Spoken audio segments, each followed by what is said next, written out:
muy influenciado por el desarrollo de las tecnologías. Primeramente, veamos como algunas consideraciones que la ecología pues estudia las relaciones de seres vivos y no vivos en un ecosistema. Y los recursos hídricos pues son parte de un ecosistema. Los seres humanos obviamente somos parte de un ecosistema también, y la tecnología es creada por seres humanos y que puede usarse a favor de la ecología como tal. Entonces, en el Día Mundial de la Tierra dice, ¿por qué no buscar oportunidades en las dificultades utilizando la tecnología? Basta con mostrar lo que en este momento estamos haciendo. Es una presentación virtual que no podríamos desarrollarla si no fuera por la tecnología de las comunicaciones. Cuando hablamos de los recursos hídricos, normalmente pues hablamos de lo que es el ciclo del agua.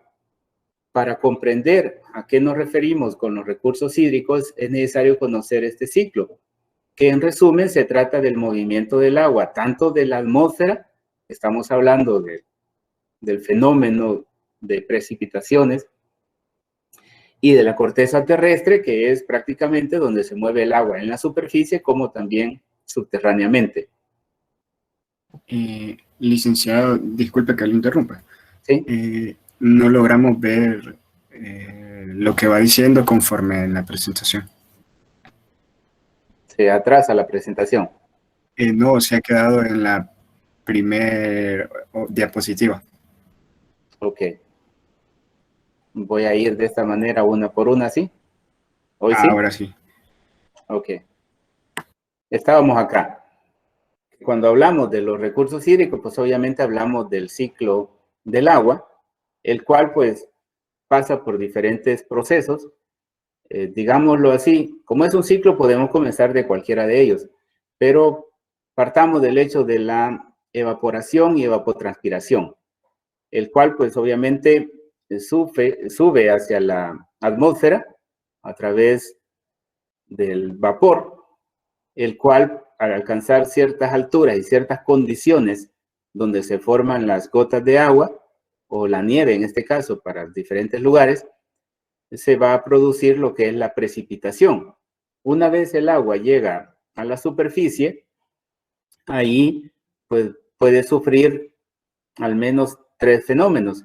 Uno es que se pueda escurrir, que lo denominamos escurrimiento. Otro es que se recarga acuífera. Y hay un fenómeno adicional que es la retención. Obviamente la retención tiene que ver con la cobertura vegetal que se pueda tener en una área en particular. Ahora, como hemos venido hablando del agua que está en la atmósfera, luego en la superficie, pero por debajo de la superficie nos vemos con el fenómeno denominado hidrogeología, es decir, cómo es que el agua está en el subsuelo. Este estudia el origen y la formación del agua presente en las formaciones geológicas de la parte superior de la corteza terrestre. Estamos hablando de los poca profundidad, cerca de la costa, por ejemplo, el agua prácticamente se hacen agujeros manualmente y encuentra agua, o cercano a los ríos también, y en zonas montañosas, como por ejemplo aquí la capital, donde pues se perforan los pozos y se encuentra el agua, un estimado ahí de 80 metros a una elevación de unos 600 a 700 metros sobre el nivel del mar. Entonces, convencionalmente se refiere a la forma de cómo el agua llega por efecto de la infiltración, que se denomina recarga, al subsuelo, cómo se almacena también y circula en los medios permeables y forma parte integral de este ciclo. También se refiere a las condiciones físicas, es decir, el agua lluvia tiene una característica tanto física como química, y esta agua, que normalmente pues tiene un valor de pH bajo, estamos hablando de 5, este puede interactuar con la materia orgánica que está en el suelo, como también con la química propia de las rocas. Y por eso es de que después las aguas subterráneas tienen una composición química interesante, como es el caso de que puede tener, digamos, hierro, manganeso, calcio, potasio. Son elementos químicos o iónicos que se van agregando a la matriz del agua, y por eso es que se denomina que el agua es potable, digamos, en términos de que se puede consumir. Luego, cuando hablamos de la ecohidrología, que a veces pues son términos que se van manejando en función de la actividad a la que se dedica el profesional, se basa en la aplicación de los siguientes principios. Primero es restablecer y mantener los procesos evolutivos de circulación del agua, los nutrientes y energía a escala de una cuenca hidrográfica. Entonces hablamos de una cuenca. Nosotros aquí en El Salvador pues hablamos de varias cuencas, como son las principales, podemos decir, que son la cuenca del río Lempa, la cuenca del río Paz en el occidente, como la cuenca del río Huascorán en el oriente. Luego, pues tenemos cuencas más pequeñas que nacen de la cordillera del Bálsamo o la cordillera Ilamatepec. Ampliar la capacidad, o amplificar en este caso, la capacidad de carga y resiliencia de los ecosistemas frente a la presión antrópica. Por ejemplo, ustedes habrán visto algunos mapas del área metropolitana de San Salvador, cómo era la mancha urbana, como se denomina, durante los años 50, 60, 70 y así, ha ido creciendo, lo cual pues está generando una capacidad de carga que es muy importante ir viendo su evolución, porque ahora vemos que con una lluvia pequeña ya tenemos problemas de conducción a través de los diferentes sistemas de drenaje, ya sea a través de tuberías o de las quebradas principales. Lo otro es usar las propiedades de los ecosistemas como herramientas de gestión del agua. ¿Cuáles son esas propiedades de los ecosistemas? Bueno, estamos hablando de que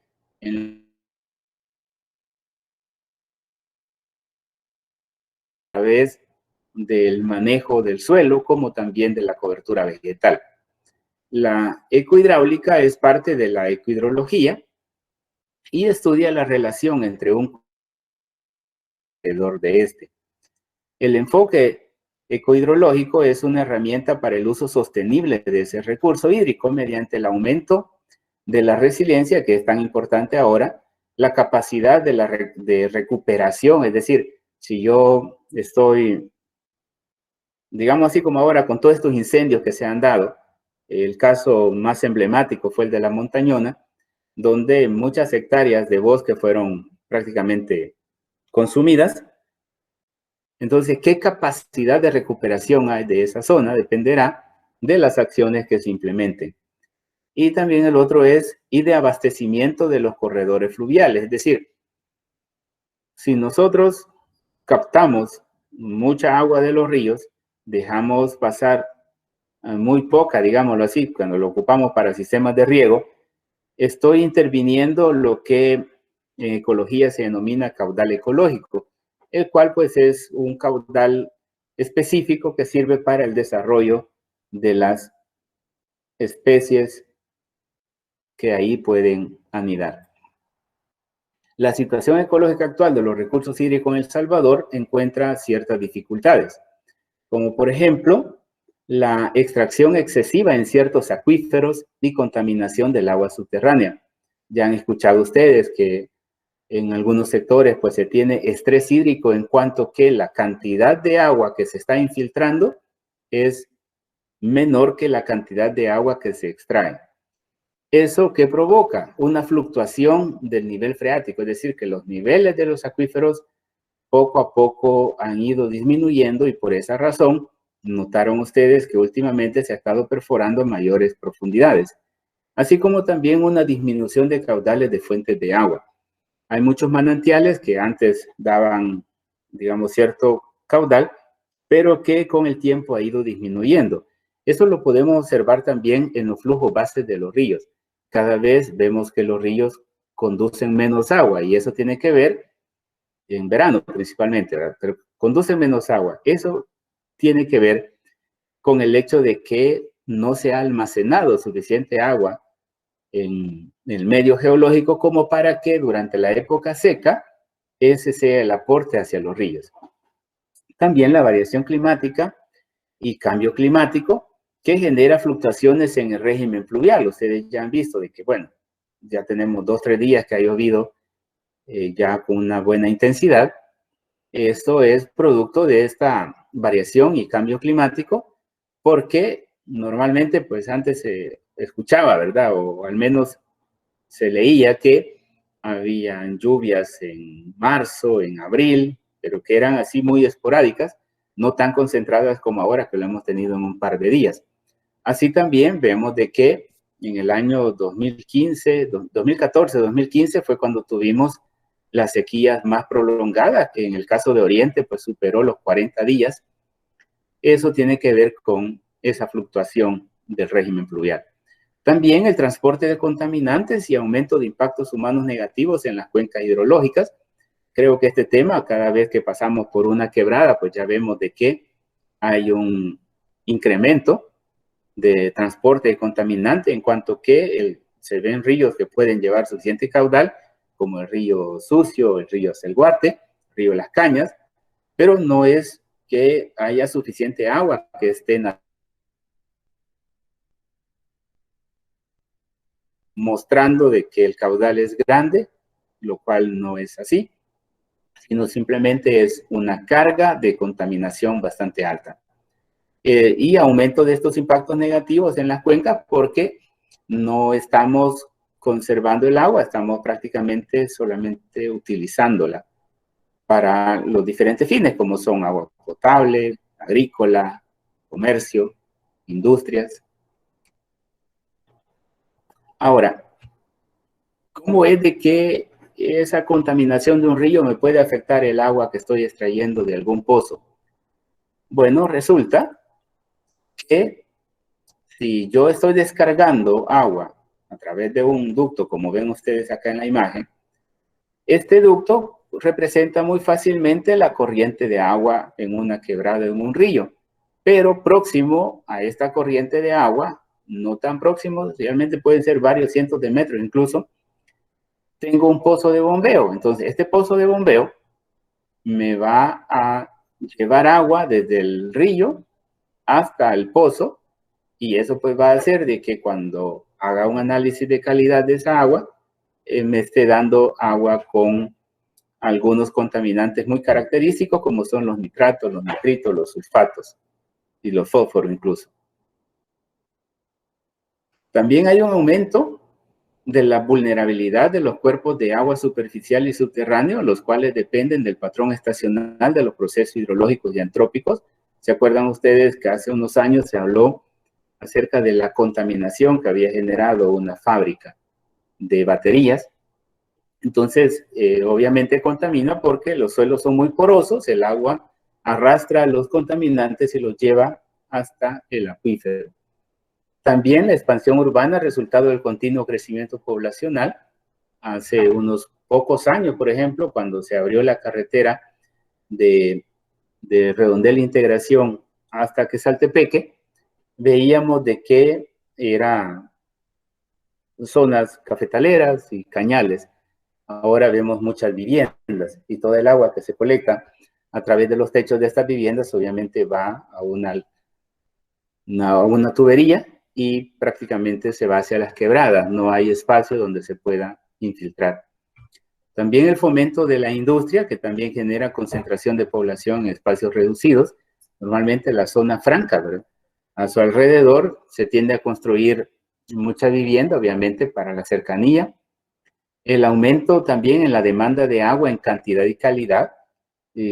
Antes, por ejemplo, se hablaba de que el agua potable en las viviendas pues únicamente se utilizaba para usos domésticos en términos generales, pero ahora resulta que no, ahora el agua es para lavadoras, para lavar los vehículos incluso, para riego. O sea, ya no es únicamente el concepto que teníamos de agua para consumo humano. Luego, el desconocimiento de la situación real de los recursos hídricos, es decir, si no conocemos bien la situación actual, obviamente, por parte de los tomadores de decisiones, lo que impide una verdadera gestión hídrica y cultura del agua. Creo que ustedes han visto de que ya llevamos muchos, pero muchos años de que se habla de una ley que regule el recurso hídrico como tal, pero a la fecha no se tiene. Otro de aquí, pues obviamente les muestro una fotografía, incluso de los trabajos que ayer se estuvieron haciendo en la planta potabilizadora Las Pavas de Anda, donde aquí en el fondo pues vemos los motores nuevos ya instalados y aquí haciendo la adecuación para instalar nuevos motores.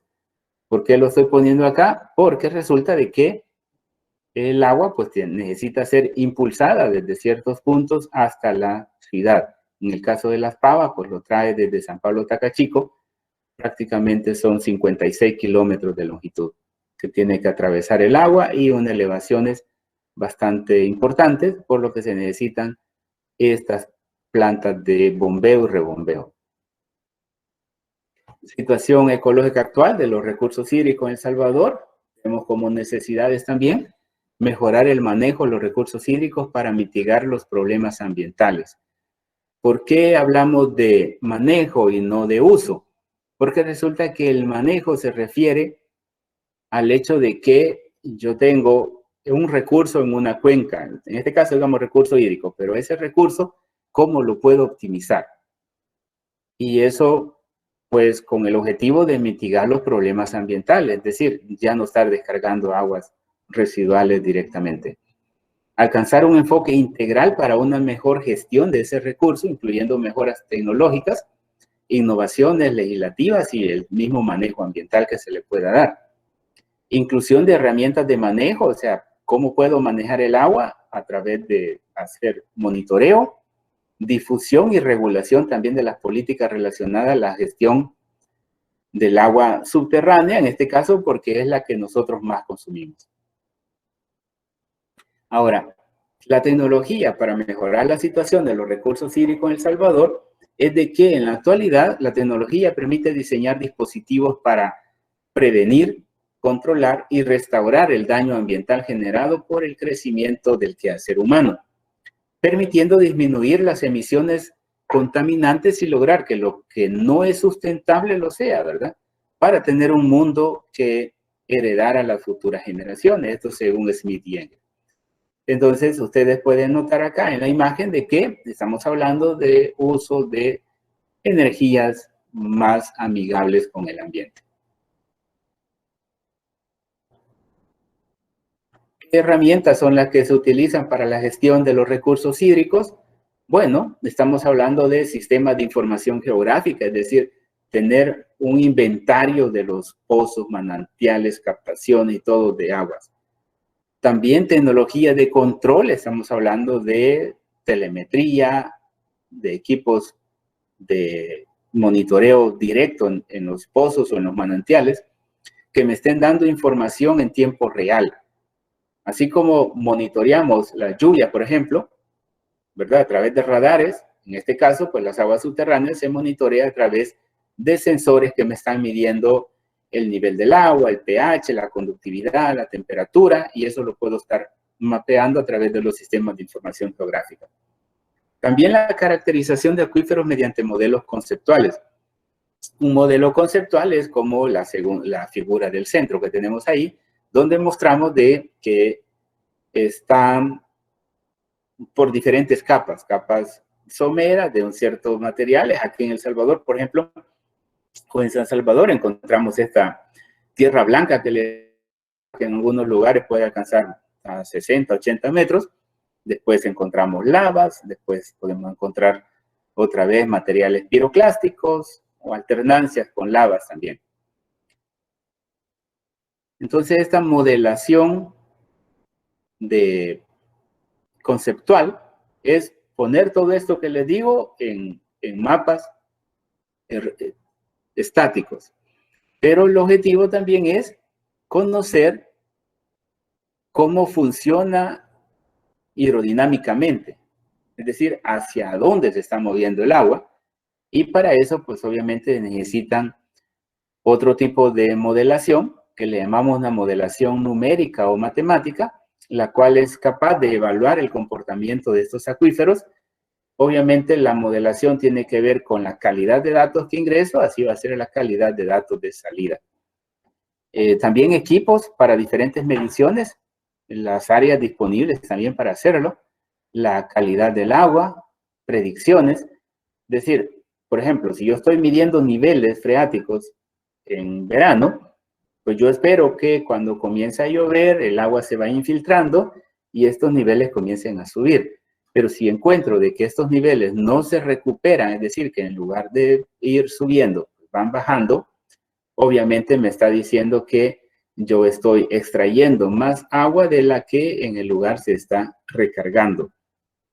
A veces con un par de años que se midan ya queremos hacer proyecciones a largo plazo, lo cual no es correcto. Es decir, hay que ser así como muy pragmáticos de que si yo he tomado datos por un año, pues solo son válidos para una proyección máxima de un año, ¿no? Para el siguiente año, por ejemplo, ¿no?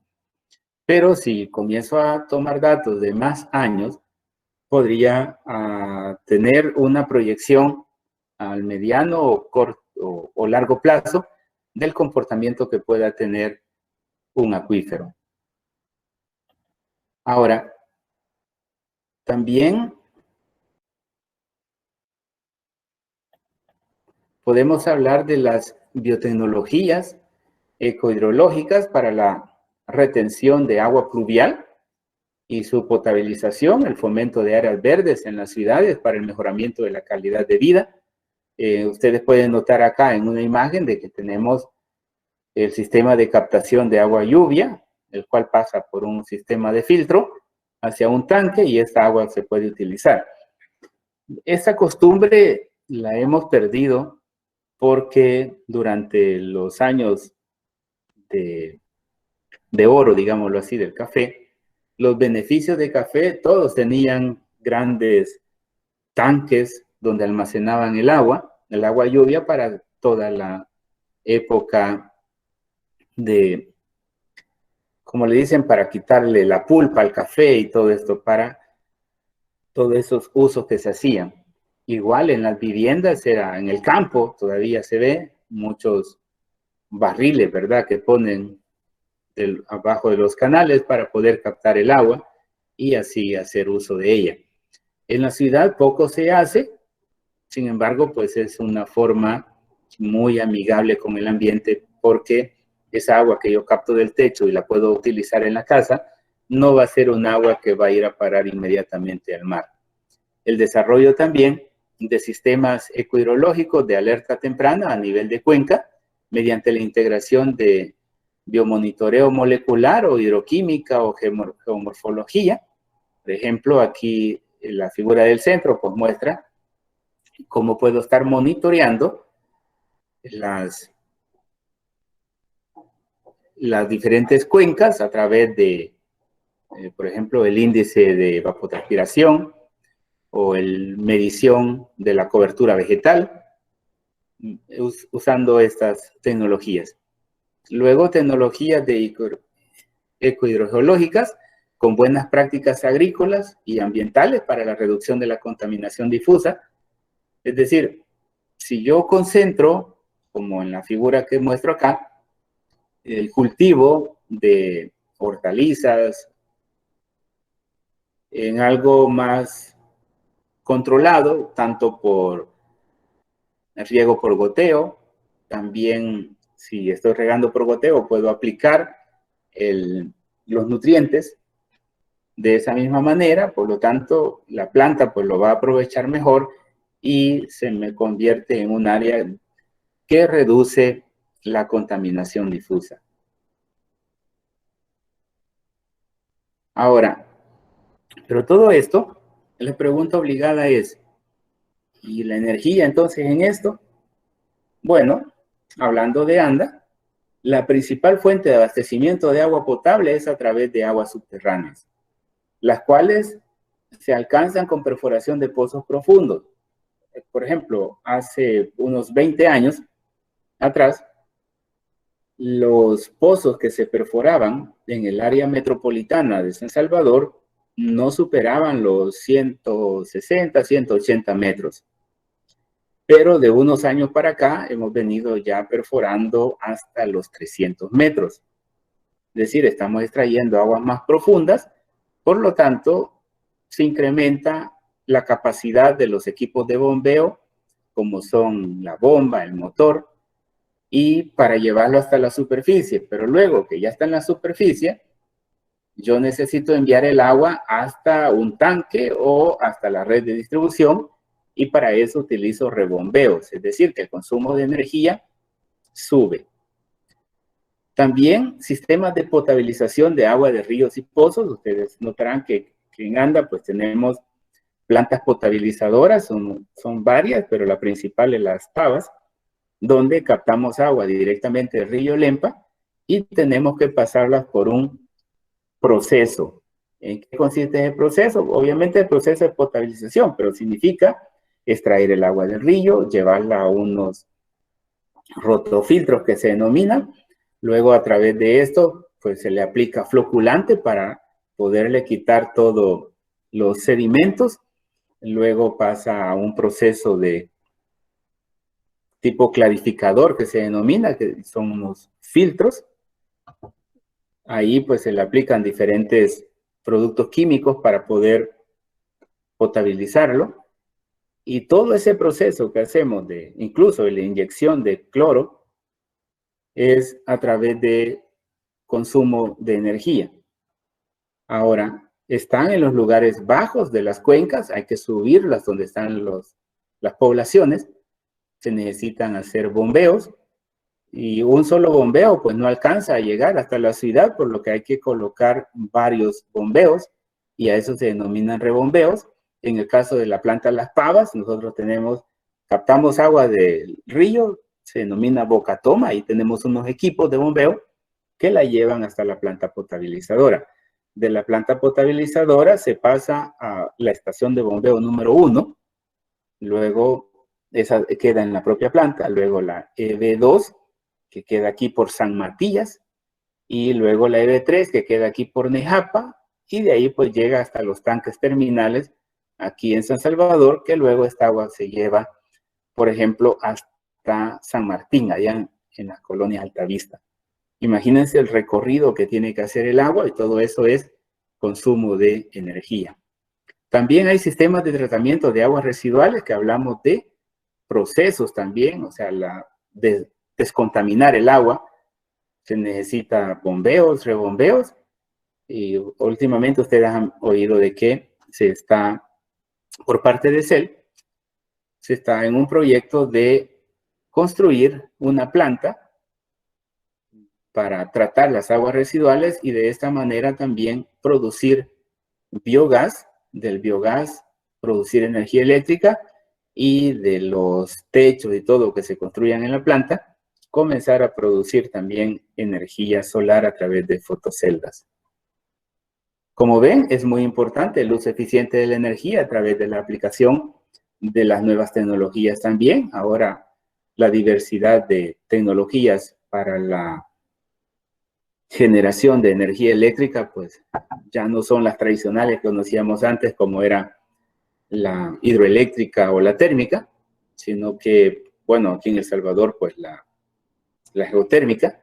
Ahora, pues ya tenemos incluso muchas plantas de energía solar, otras plantas de eólica que se está por finalizar, y muy pronto entrará también a funcionar una planta a través de gas natural. Entonces, como ven, es necesario el conocimiento de las tecnologías, pero también cómo estas tecnologías me pueden ayudar a mí a reducir costos de producción y así mantener un costo del agua potable asequible a la población. Bueno, eso era lo que tenía para ustedes. cualquier pregunta y todo, pues dependerá de cómo sea la logística de esta charla. Muchas gracias. Bueno, muchas gracias por sus aportes, licenciado Dagoberto. No cabe duda que son de mucho interés para los participantes. Mencionar que el espacio de preguntas será posterior a la finalización de ambas ponencias. Ahora bien, para dar continuidad a la actividad, presentamos a nuestro segundo ponente.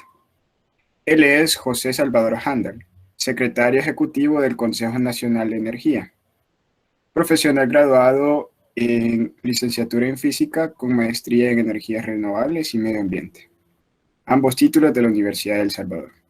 Posee una amplia experiencia en el área de geotermia, geofísica e investigación y desarrollo de energías renovables. Sin más que hablar, le damos paso a su ponencia.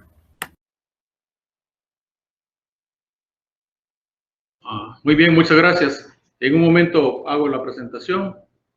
Solo déjenme compartirlo.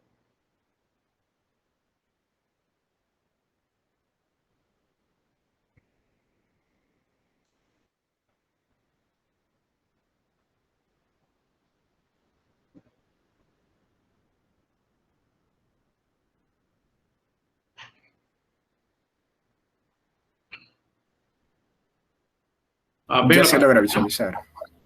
Muy bien. Sí, ya se logra visualizar. Perfecto, gracias. La vemos, ¿verdad? ¿Estamos bien? Sí. Perfecto. Sí, todo bien, todo. Muy bien. Primero, agradecerles por la invitación a este evento en que se celebra el día, o que se trata de recordarnos del Día Internacional de la Tierra, este año 2021, que tienen como lema ahora restaurar nuestra tierra. Quisiera felicitarles a IEEE y a ustedes, estudiantes que han organizado este evento, pues es una manera de ir siendo coherente con los cambios que debemos tener todos para que esta tierra sea limpia y logremos tenerla como nosotros hemos soñado o como quisiéramos alcanzarla. Entonces, basado en esas ideas que me comentaron cuando me contactaron para esto, hemos planteado a algunos temas más que todo relacionados con el quehacer energético de nuestro país o del mundo. Vamos a enfocarnos de una manera general a las inquietudes que el mundo tiene sobre este tema de la energía y su impacto en el ambiente. Y también vamos a dar algunos datos hechos sobre El Salvador y lo que se pretende alcanzar con nuestra política energética. Yo quisiera recordarles, por ejemplo, que cuando nosotros observamos los procesos, cada uno de ustedes, todas las personas curiosas, cuando observamos los procesos que ocurren en la Tierra, sean de su propia evolución o antropogénicos, siempre nos concentramos en el equilibrio de los elementos de los ecosistemas. Es decir, observamos al agua, tal como lo acaba de explicar Dagoberto, observamos el aire, el suelo, la vida animal o vegetal. Lo que encontramos actualmente son anomalías negativas. Es decir, encontramos respuestas de los ecosistemas que se distancian de lo que debería de ser un ambiente, un ecosistema en equilibrio.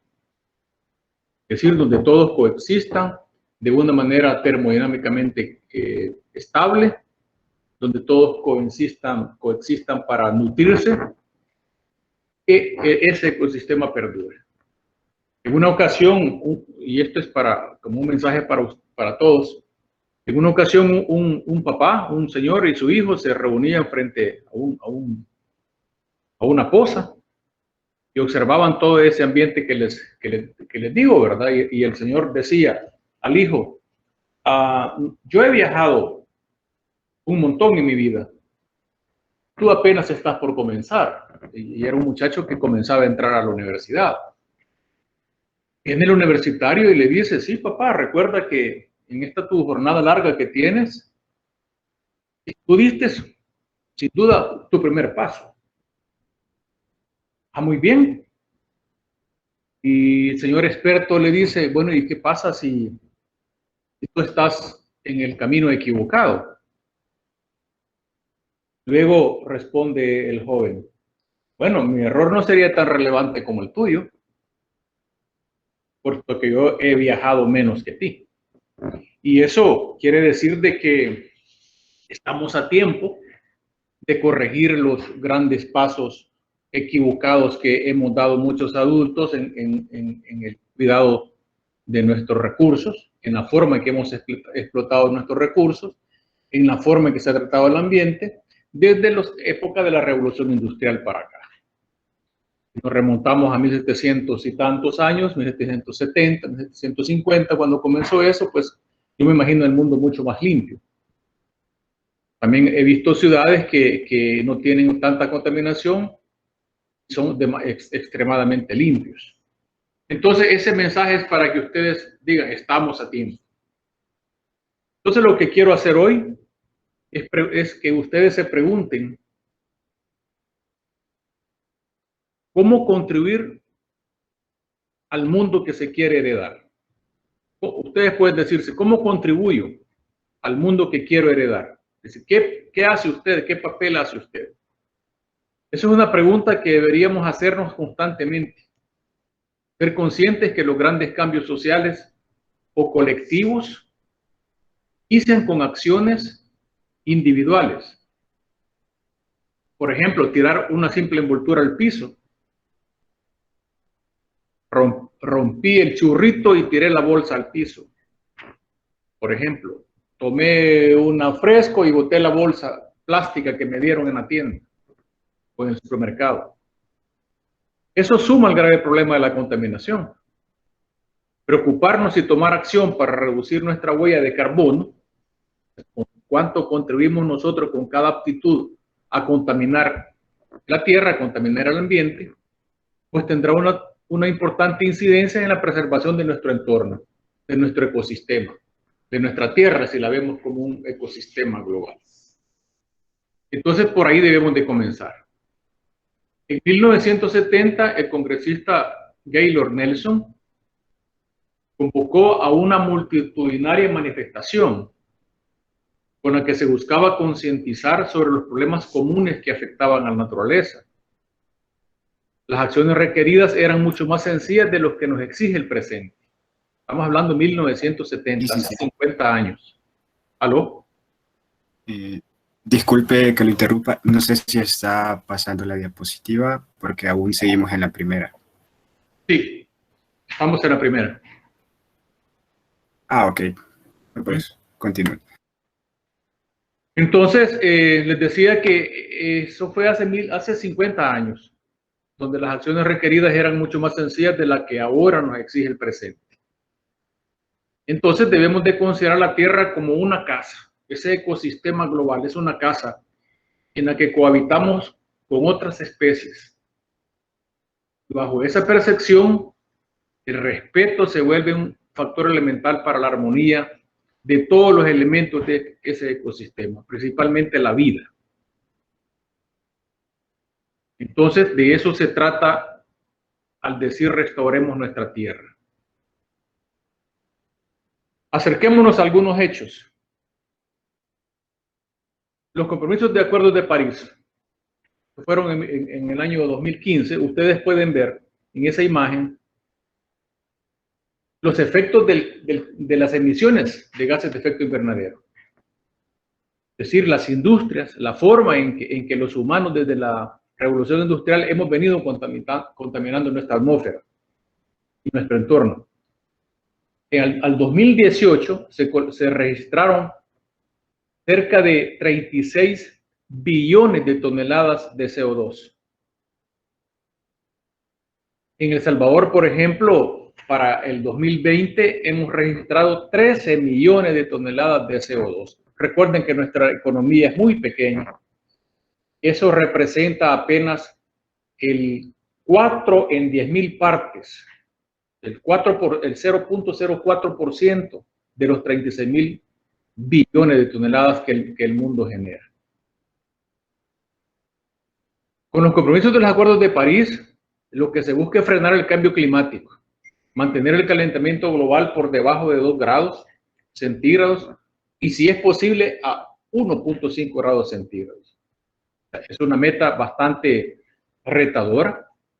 Para ello, al 2050, el mundo debe reducir las emisiones de gases de efecto invernadero de 40.5 grados a 36, de las emisiones de gases de efecto invernadero de 40.5 a 36.5 billones de toneladas de CO2, o sea, gigatoneladas, y lograr ser carbón neutral, es decir, llegar a un equilibrio que lo que se emita por los procesos industriales u otro tipo de actividades que sean capturadas por otros procesos naturales, por la misma vegetación o por inyecciones que podamos hacer artificialmente. Esto de acuerdo a IRENA en su Outlook de este año 2021. Esto, tomando en cuenta que los problemas medioambientales actuales van más allá del aire sucio, el agua tóxica y los agujeros en la capa de ozono, nos encontramos frente a una era de desgaste natural que de verdad requiere esfuerzos colectivos, no solo individuales, sino colectivos. Nosotros, como les decía, emitimos 36 millones de billones de gases en el 2018. Es una tremenda cantidad. Hola, no se ha cambiado de la primera diapositiva aún. No estoy en eso. Es que no se veían los gráficos que dijo. ¿Están viendo un gráfico o no ven gráficos? No, no se ve el gráfico. ¿Y ese? No. ¿Ese? No, no se ve el gráfico, solo se ve la primera diapositiva. No se ve esa otra. Ahora sí. ¿Y eso? Hola, ¿ven eso? No. ¿Solo se ve lo de 2018? Espérame un segundo. Voy a finalizar y voy a poner otra. No hay ningún problema. Habíamos visto un poco ya entonces esta lámina, ¿verdad? ¿La habían visto ustedes? No, eso no lo habíamos logrado ver, solamente logramos escuchar la explicación como tal. Ok, entonces regresamos a esta. Yo les había hablado de que había un acuerdo de París y que se buscaba hacer un freno al cambio climático y que se busca mantener la temperatura del globo de entre 2 a 1.5 grados centígrados, que para ello hay que reducir las emisiones de gases de efecto invernadero de 40.5 a 36.5 billones o gigatoneladas de CO2 y lograr ser carbón neutral, según IRENA en su última edición de Outlook 2021. También les había contado de que la Red del Día de la Tierra ha establecido como lema o como tema para este 2021 restaurar nuestra tierra, como un llamado de atención para que las naciones se comprometan con la economía y los empleos verdes, trabajando por el desarrollo, utilizando recursos de manera eficiente y de esta forma ir en una vida sostenible, sustentable para las poblaciones actuales y futuras. En esta gráfica se observa a manera de referencia de los datos anteriores, de la lámina anterior, de cómo ha venido evolucionando las emisiones desde la revolución industrial, desde sus inicios, 1750 aproximadamente, hasta datos del 2020. Como ustedes podrán observar, eso anda oscilando alrededor de los 36 billones de toneladas métricas de emisiones de CO2. Ese es un dato bastante dramático. Ustedes pueden ver ahí de donde se tomó ese gráfico.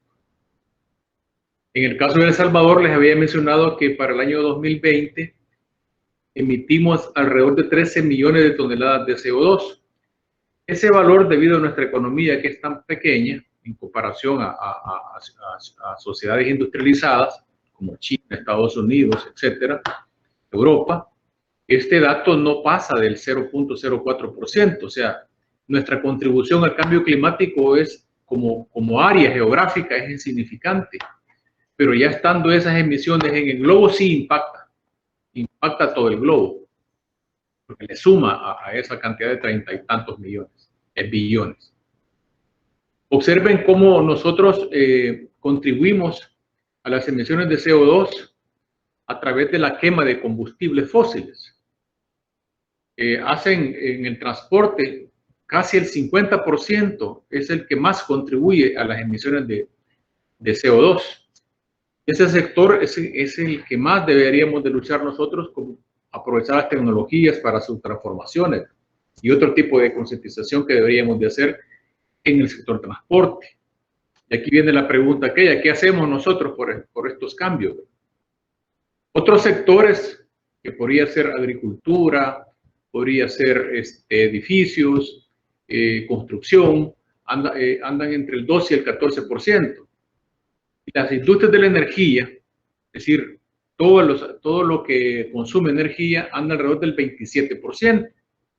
Es decir, en ese pastel se observa más o menos cuál es la contribución de cada sector y quisiera que destacaran, que se observaran que se destaca el transporte y la energía. El sector eléctrico, solo el sector eléctrico, o sea, la energía es mucho más amplio que el sector eléctrico.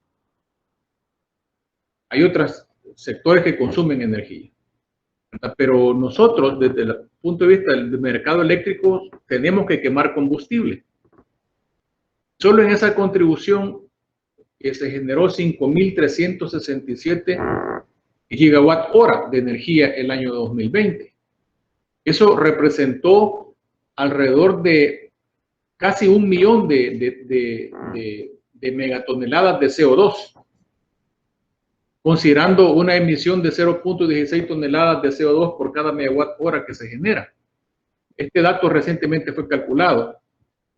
Eso quiere decir que de todas las emisiones, o sea, de las 13 millones, eso llega alrededor del 7%. Es decir, que el sector eléctrico, solo la parte eléctrica contribuye muy poco de esos 13 millones.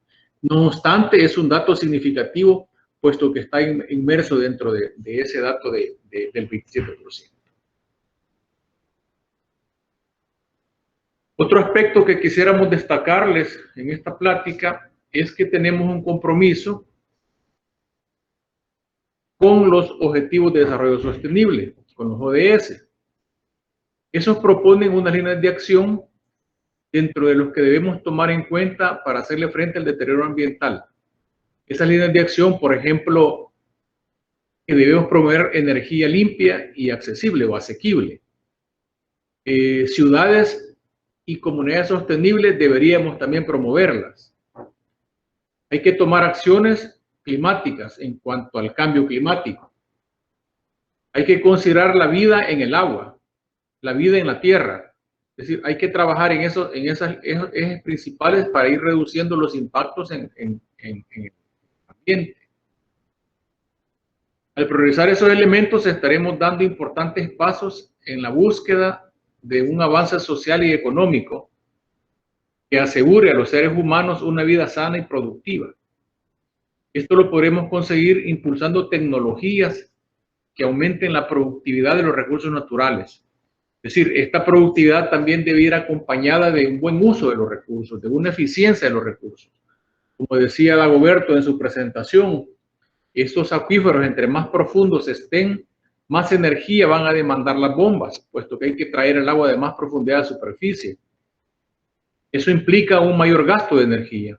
Pues esas bombas deberían de ser de mejor tecnología para utilizar la energía que realmente se necesita y no gastar más allá de lo que el proceso de extracción requiera. Y en ese sentido está en línea, ¿verdad? Andan buscando ya equipos que sean eficientes. La celebración del Día de la Tierra nos acerca a la esencia de nuestro ser, a la importancia de tomar acciones. Es decir, nosotros no podemos estar inactivos. De la salud de nuestros ecosistemas depende directamente la salud de nuestro planeta y por ende la de nosotros mismos. Esta es una fecha que llama la atención. No se trata de una celebración, Es una forma de recordarnos el compromiso permanente que debemos contraer. Los acuerdos de París no solo son para los políticos, los acuerdos de París es para todas las personas. Tenemos que apostar por el desarrollo sustentable, es decir, hacer un uso de los recursos actuales sin comprometer la de las generaciones futuras. Y aquí tanto tienen responsabilidad ustedes los jóvenes como nosotros los adultos y los que ya están por un paso más allá. Entonces tenemos el compromiso de dejarles mejores cosas a las generaciones futuras. Desde el Consejo Nacional de Energía estamos comprometidos con la lucha en contra del calentamiento global, el cumplimiento de los compromisos internacionales para la sostenibilidad energética y, por supuesto, con la reactivación económica post efectos de la pandemia del COVID-19. La creación de la política energética 2020-2050, que actualmente se encuentra casi por ser lanzada, es un resultado de este esfuerzo institucional. Es una política cuyos ejes estratégicos giran en torno a la modernización del sector energético. No solo eléctrico, sino en general el sector energético. El abastecimiento energético sostenible, el consumo energético eficiente, la inversión, el desarrollo, la investigación, que es muy importante para la academia y las industrias, y la integración energética. Es decir, eso es lo que nos ha movido para crear esta nueva política energética de largo plazo 2020-2050. 30 años que trazamos las líneas para que este país pueda dar un salto cualitativo en el uso de sus recursos energéticos. La política es la primera estrategia de largo plazo sostenible en nuestra historia y responde a nuestra promesa de crear una nueva forma de gobernar. Esta política es estratégica para garantizar un mejor futuro a nuestros hijos. Con esta política atraeremos más inversiones. Esto significa más fuentes de empleo, mejor calidad de vida para todos, menores precios de energía y una garantía de nuestra seguridad energética. Eso es lo que se busca en esta política. Hay mucha gente ya interesada en invertir en energías renovables en este país. Muchas empresas se han acercado con ese propósito. Otros que están apostándole al hidrógeno verde. Otros que están apostándole a la energía oceánica. Otros a la energía eólica. Entonces, utilizando todos esos recursos de manera eficiente, como son el recurso solar, el eólico, el biogás, la biomasa, la hidroeléctrica, la geotérmica principalmente, que es nuestro recurso autóctono, además de velar por la generación de energía limpia, desde el CNE se trabaja por adaptarse al contexto y presentar soluciones a los retos que enfrentamos en la actualidad. Tomando como base la sustentabilidad, se busca no solo el aprovechamiento eficiente de los recursos, también se trata de pensar en el usuario final y de esta forma asegurar permanentemente un servicio de calidad que pueda ser medido cualitativamente y que incida en los modos de vida de la población en general. Para el año 2050, es decir, cuando esta política esté llegando a su final y se comience a montar otra, se pretende que en ese instante el sector energía sea carbono neutral, como lo vieron en la lámina cuando compartí lo de Irena. Pero para lograr ese objetivo debemos comenzar a sumar esfuerzos desde la actualidad, trabajando colectivamente. Los avances técnicos serán solamente un factor que acompaña el desarrollo social y económico, que son la meta trazada para el sector.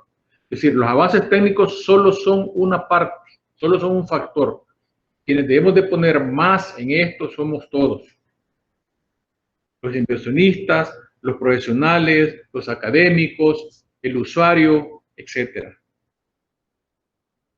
No perdamos de vista que nosotros tenemos una gran riqueza en recursos naturales. Un país tan pequeño que tiene volcanes activos con recursos geotérmicos desde Ahuachapán hasta el oriente, allá en Conchavo de la Unión, Santa Rosa de Lima. Recursos de alta y baja temperatura que se pueden aprovechar para generación de energía eléctrica y para usos del calor en agricultura, en agua, en pasteurización, etc. El sector de energía sigue siendo clave para lograr un crecimiento sostenible. Lograr la descarbonización del sector implica que entre el sector energético y los demás sectores de la economía debe existir una sinergia. Es decir, debemos de contribuir todos, sumar, unirnos todos para aprovechar estos recursos. Recientemente se hizo un montaje que ya comenzó a operar la planta eólica en Metapán. Tenemos centrales hidroeléctricas. Hay bastantes plantas solares en los últimos años y posiblemente se incursionen algunas tantas más que van a estar en comunión, en armonía, en sinergia con el plan de agricultura. El plan maestro de agricultura, puesto que tenemos que reducir la dependencia alimentaria. Hay una buena combinación entre solar y agricultura en un concepto que se llama energía agrovoltaica, es decir, generas energía eléctrica, pero también abajo de los paneles puedes producir tus cereales, tus hortalizas, tus vegetales. El avance tecnológico nos facilita el aprovechamiento de fuentes de energía renovables. Nos permite crear sinergias entre esos sectores. Por ejemplo, lo que decía, la sinergia agroenergía es prometedora dada la gran cantidad de alternativas tecnológicas que facilitan su uso. El planeta entero se encuentra enfrentando una crisis ocasionada por la pandemia del COVID-19. Pero la nueva política representa una oportunidad para colocar al sector como un eje trascendental para el proceso de recuperación económica del país. Nosotros apostamos por la energía renovable, puesto que es dar lugar a la inversión, a la creación de empleos a largo plazo y ser agente de transformación de nuestro entorno, de nuestro ambiente, facilitando la transición energética a fuentes más limpias y eficientes para alcanzar un desarrollo sostenible de forma integral. Buscamos, como ustedes observan, que haya un equilibrio entre la agricultura, entre la ganadería, entre plantas de biogás, entre plantas eólicas, que ojalá podamos aprovechar la energía contenida en las olas sin menoscabar el ambiente del océano. En este tema hay mucha investigación que hay por hacer para ustedes los jóvenes. Los retos que buscamos, esa política energética, es reducir los precios de la energía, que haya más inversión, que el consumo energético crezca eficientemente, que la energía sea verde, predomine lo verde, lo limpio, que haya más geotermia en nuestro país, que aprovechemos más nuestros recursos geotérmicos, que incluyamos más energías renovables como viento, como solar, biomasa. Desarrollar territorios que han estado deprimidos, marginados, nuestros territorios más vulnerables. Que haya energía para todos, incluyendo con razón mayor a estos territorios vulnerables. Que haya más empleos dignos. Por último, era volver a la pregunta, ¿verdad? ¿Qué podemos hacer? ¿Qué hacemos?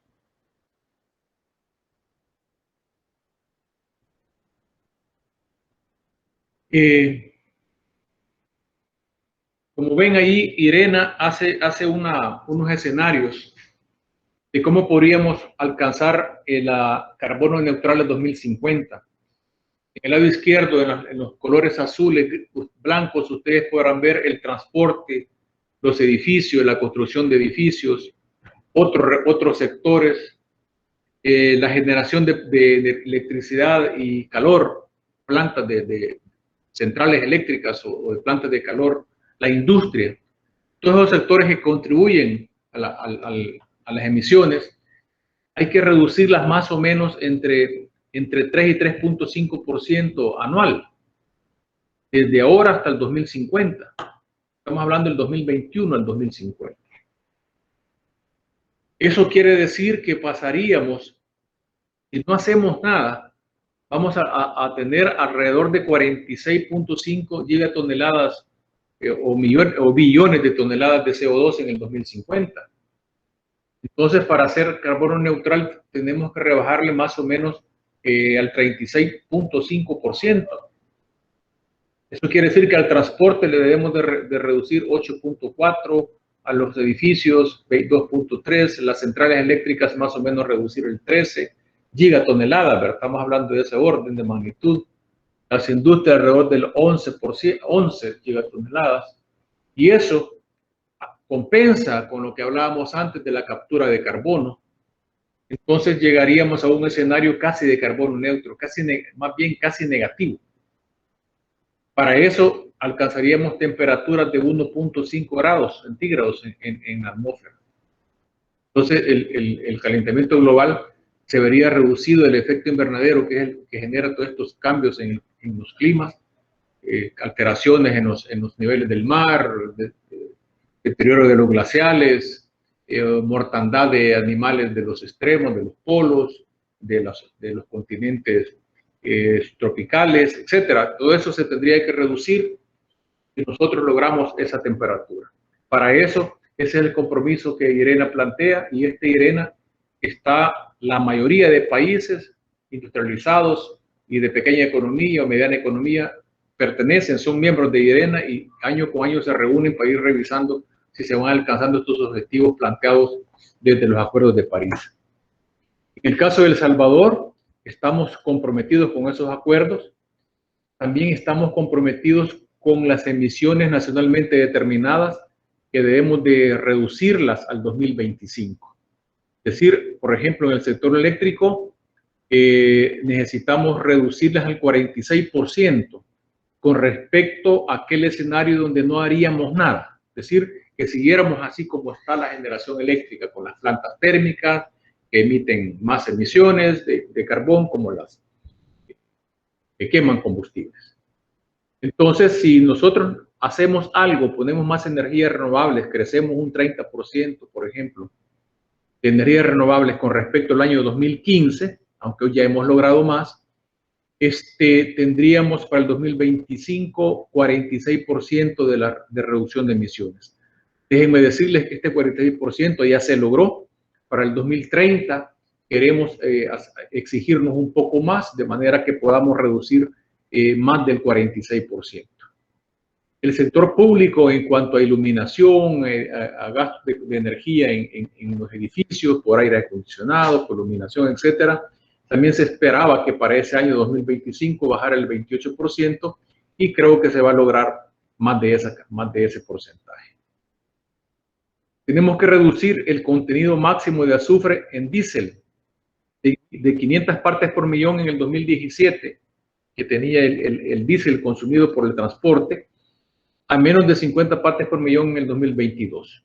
Esto estamos ya casi por lograrlo, estamos trabajando en una normativa, pero así como vemos el panorama legislativo, creo que se va a lograr al 2022 tener, o antes del 2022 tener 50 partes por millón o menos en el contenido de azufre del diésel. Para el 2050 estamos comprometidos con ese camino que hemos planteado de tener unas emisiones netas de cero carbono en este año. Por supuesto que la sostenibilidad y la eficiencia en todos los sectores es importantísimo. No podemos nosotros dejar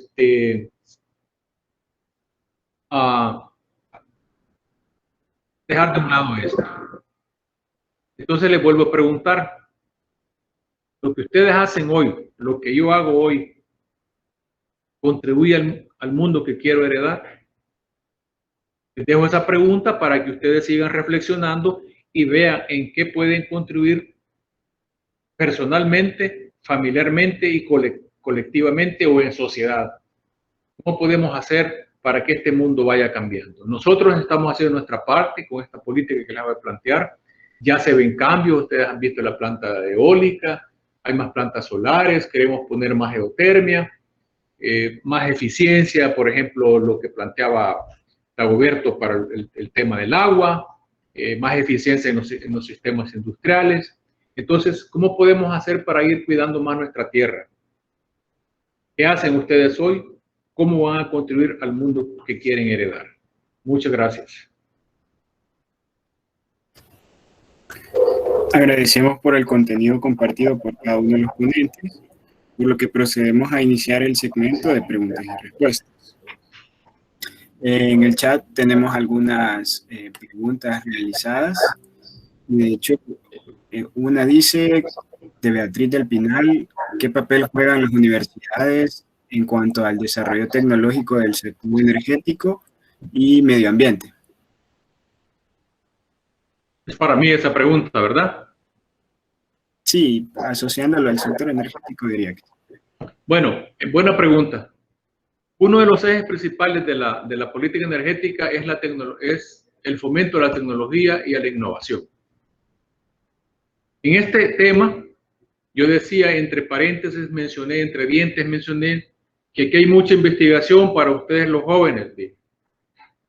Nosotros estamos haciendo convenios con universidades, la Don Bosco es una de tantas, la UCA, la Universidad Nacional, la Gavidia, posiblemente hagamos otra con la tecnológica, porque queremos que muchos jóvenes se involucren en los temas de investigación. Por ejemplo, en hidrógeno, en energía del océano. Ya lo fotovoltaico como tal está casi llegando a que el hilo esté estirado, ¿verdad? Casi todo el mundo la conoce. Familiarizarnos más con eso, creo que vamos a tener una oferta de profesionales en fotovoltaico y eso va a ir decreciendo, pero entonces debemos ir pensando ya en tecnologías que van a ser el futuro de aquí a 10 a 15 años. Y allí vamos a trabajar con hidrógeno, con energías del océano. Posiblemente hay que ir pensando en energías de gas natural, ¿verdad? Incursionar con gas natural en la industria para ir reemplazando el gas licuado de petróleo y pensar en el transporte del gas, cómo lo vamos a hacer, familiarizarnos con esas tecnologías, etc. Entonces la academia tendría bastante participación en esto, a través de esos convenios que yo mencionaba. Muchas gracias por su respuesta, esperamos que haya quedado claro. Ahora bien, para el licenciado Dagoberto, dice, actualmente existen campañas donde se oriente a las comunidades sobre la correcta gestión y cuidado del recurso hídrico.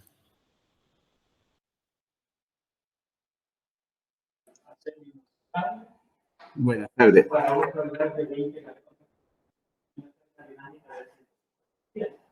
Lo escuchamos, licenciado. Sí, estoy viendo la pregunta.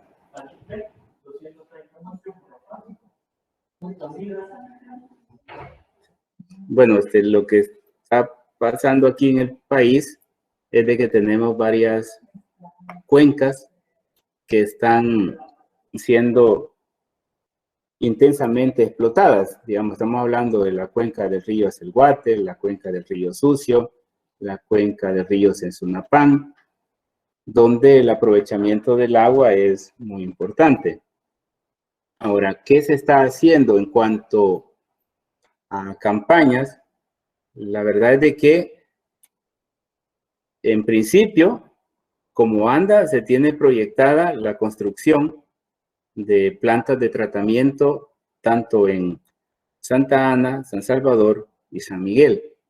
Con eso, con esas tres plantas, prácticamente se tendría una capacidad de tratamiento aproximadamente de un 60 a 70% de todas las aguas residuales que se generan en el país.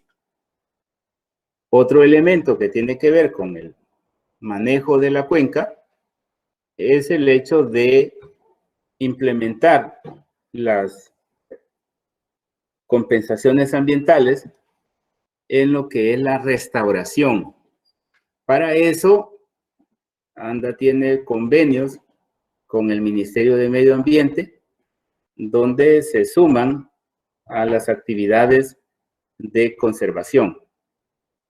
Ustedes habrán oído también de que se están haciendo en algunos sitios reforestación. Sin embargo, pues es una reforestación más que todo en locales o en terrenos propios de ANDA. En combinación con CEL, sí se tiene un macroproyecto de reforestación de la cuenca media alta del río Lempa. Esas son como algunas orientadas en el tema. Y en cuanto a la gestión del recurso hídrico, ustedes buscarán en los diferentes documentos que hay un Plan Nacional de Gestión Integrada de los Recursos Hídricos elaborado por la Cooperación Española para implementarlo a nivel nacional. Así como también hay un plan nacional de agua potable y saneamiento, los cuales pues sí requieren una inversión bastante alta y con los pocos recursos que la institución va teniendo, va haciéndole frente, digamos, a los retos que presentan esos planes. Ustedes oirán que el año pasado pues se comenzó con una situación de perforación de varios pozos que con el objetivo de sustituir los pozos viejos por pozos nuevos que ya habían cumplido su vida útil, pero no es suficiente, se necesitan otras actividades como cambios de tuberías para disminuir las pérdidas, como también el uso eficiente que se tiene que hacer desde los hogares, y para eso pues existe un pliego tarifario que está en función de la cantidad de agua que consume por vivienda. Eso es lo que tenemos hasta este momento. Bueno, muchas gracias por responder a la pregunta. Hay una más, es para el Lick Handel, que dice, ¿existe en El Salvador el análisis de factibilidad de la energía undimotriz?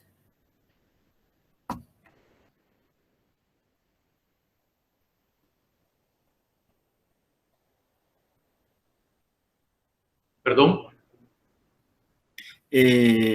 Dice la pregunta que si existe en El Salvador el análisis de factibilidad de la energía undimotriz. Sí, han habido varios estudios de la energía contenida en las olas, se refiere a la undimotriz, ¿verdad? Desde el año 2004 me parece que comenzaron a incursionar, a retomar este tema que lo habían abandonado ya por 1970. Lo retomaron otros jóvenes de la Universidad de El Salvador y en el 2007 hicieron una tesis que yo tuve el honor de contribuirles para evaluar el potencial de las olas y se obtuvieron valores interesantes. Estuve estudiando esto alrededor de 5 años, o sea, midiendo al menos en un punto del oleaje allá por Misata, por la playa Misata. Entonces se tiene una información importante para determinar el potencial de las olas.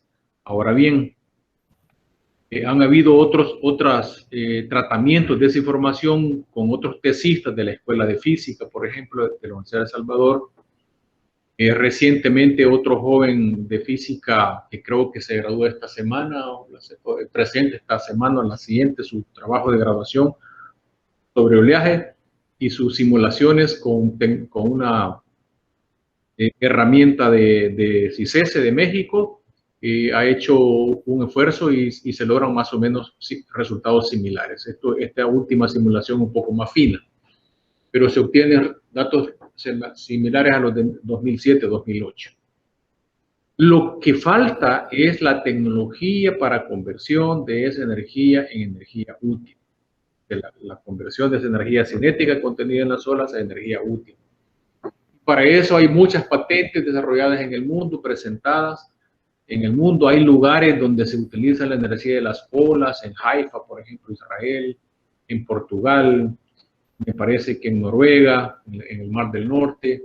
Hay lugares donde están utilizando olas. No estoy hablando de mareas, sino de olas. Digamos que eso sería donde hay que trabajar, en la normativa para utilizar la energía del oceánico, la energía oceánica, y también en el desarrollo de tecnología para convertir esta energía eólica, ética, en energía útil, energía eléctrica. Por ejemplo, se podrían montar plantas desalinizadoras de agua, que sería algo que podría contribuir con ANDA, a partir de esta energía que se podría generar en el océano, en los primeros 5 kilómetros desde la costa. Entonces, ahí hay temas que trabajar. Si alguien está interesado, pues esto es algo para futuro no tan largo plazo. ¿Ok? Sí, bueno, si no hay más preguntas, como agradecimiento por el apoyo y disposición de cada uno de los ponentes, procedemos a hacer la entrega de un diploma que reza de la siguiente forma.